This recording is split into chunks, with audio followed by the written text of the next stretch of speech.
PM Modi का अफसरों को मंत्र, आज नहीं भविष्य के भारत की सोचे।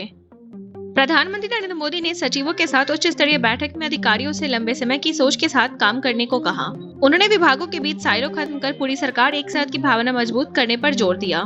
पीएम ने डेटा को भविष्य की राष्ट्रीय संपत्ति बताते हुए बेहतर समन्वय और एआई के इस्तेमाल की बात कही, लेकिन फैसलों में मानवीय समझ बनाए रखने पर भी जोर दिया।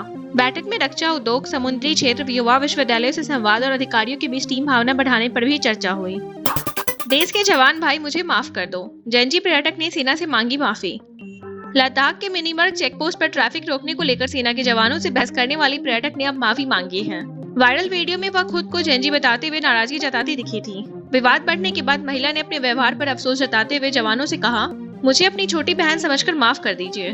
उसने सेना की तारीफ करते हुए कहा कि जवानों की वजह से देशवासी सुरक्षित सोते हैं। इस मामले पर उमर अब्दुल्ला समेत कई लोगों ने भी नाराजगी जताई थी। पैलेट गन विवाद पर राहुल गांधी का धरना, एफआईआर की मांग पर अड़े।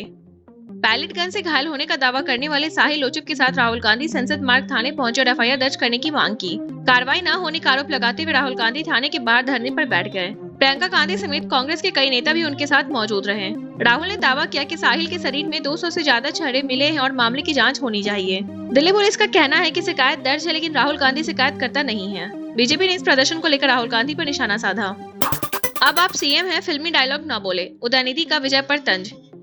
तमिलनाडु विधानसभा में भ्रष्टाचार की कथित फाइलों को लेकर डीएमके और टीवीके के बीच तीखी बहस हुई। विपक्ष के नेता उदयनिधि स्टालिन ने मुख्यमंत्री सी जोसेफ विजय से कहा कि अगर पिछले डीएमके सरकार के खिलाफ ठोस सबूत है तो फाइलें तुरंत सार्वजनिक कर कार्रवाई करें। उन्होंने तंज कसते हुए कहा कि विधानसभा फिल्मों की तरह जोरदार डायलॉग बोलने की जगह नहीं है। विजय ने पहले कहा था कि वे कथित भ्रष्टाचार की फाइलें सही समय पर सामने लाएंगे। सरकार ने पारदर्शिता का भरोसा दोहराया। राहुल गांधी के धरने पर बीजेपी हमलावर, नड्डा बोले ध्यान भटकाने का ड्रामा। राहुल गांधी के संसद मार्ग थाने के बाहर धरने को लेकर बीजेपी नेताओं ने कांग्रेस पर निशाना साधा। जेपी नड्डा ने राहुल गांधी पर ध्यान भटकाने वाली राजनीति और कैमरे के सामने ड्रामा करने का आरोप लगाया। उन्होंने कहा कि सुप्रीम कोर्ट मामले की जांच कर रहा है और ऐसे में थाने के बाहर धरना क्यों दिया जा रहा है। रविशंकर प्रसाद ने इसे अराजकता की राजनीति बताया, जबकि स्मृति ईरानी ने राहुल पर सुरक्षा बलों के खिलाफ एफआईआर की मांग करने का आरोप लगाया। वहीं प्रफुल्ल पटेल ने विरोध को लोकतांत्रिक अधिकार बताते हुए युवाओं के मुद्दों पर सरकार की कार्रवाई का समर्थन किया।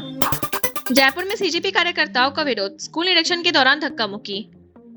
जयपुर के रामपुरा कवरपुरा गांव में सरकारी स्कूल का निरीक्षण करने पहुंचे सीजेपी कार्यकर्ताओं का ग्रामीणों ने विरोध किया। दोनों पक्षों में धक्का मुक्की के बाद कार्यकर्ताओं को गांव से बाहर भेज दिया गया। ग्रामीणों ने सीजेपी और अभिजीत दीपी के खिलाफ नारेबाजी की। ग्रामीणों का कहना है कि स्कूल की बदहाल स्थिति से वे खुद परेशान है, लेकिन बाहरी लोगों द्वारा इसे राजनीतिक मुद्दा बनाने का विरोध करते हैं। सीजेपी नेता आशुतोष रांका ने आरोप लगाया कि कार्यकर्ताओं पर हमला और पत्थरबाजी की गई। उन्होंने स्कूल की स्थिति सुधारने की कोशिश जारी रखने की बात कही। पंजाब बंद का असर शुरू, मेडिकल सेवाएं और एयरपोर्ट आवाजाही रहेगी जारी। बंदी सिखों की रिहाई की मांग को लेकर कौमी इंसाफ मोर्चा ने आज पंजाब बंद का आह्वान किया है। मोर्चा के अनुसार मेडिकल सेवाओं को छोड़कर अधिकांश गतिविधियां बंद रहेगी। एयरपोर्ट जाने वाले यात्रियों, शादी समारोह और अंतिम संस्कार से जुड़े लोगों को आवाजाही की छूट दी गई है। बंद के मद्देनजर पंजाब के कई इलाकों में सुरक्षा बढ़ा दी गई है और पुलिस बल तैनात किया गया है। सुबह से ही कुछ स्थानों पर बसों की आवाजाही प्रभावित होने की खबरें सामने आई है। सोमालिया में हथियारों से लदा जहाज हाईजैक, 6 भारतीय क्रू मेंबर सवार।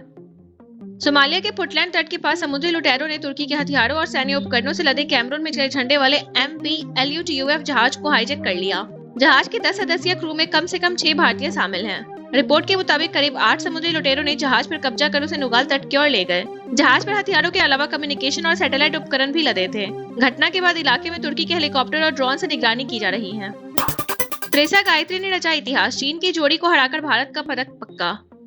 भारत की त्रिशा जॉली और गायत्री गोपीचंद ने BAWF वर्ल्ड चैंपियनशिप 2026 में इतिहास रच दिया। महिला युगल क्वार्टर फाइनल में उन्होंने चीन की चौथी वरीयता प्राप्त जिया यीफान और झांग शुजियान को 16-21, 21-15, 21-13 से हराकर सेमीफाइनल में जगह बनाई और भारत का कम से कम कांस्य पदक पक्का किया। यह महिला युगल में 15 साल बाद भारत का पहला वर्ल्ड चैंपियनशिप पदक है। इससे पहले ज्वाला गुट्टा और अश्विनी पोरप्पा ने 2011 में कांस्य जीता था।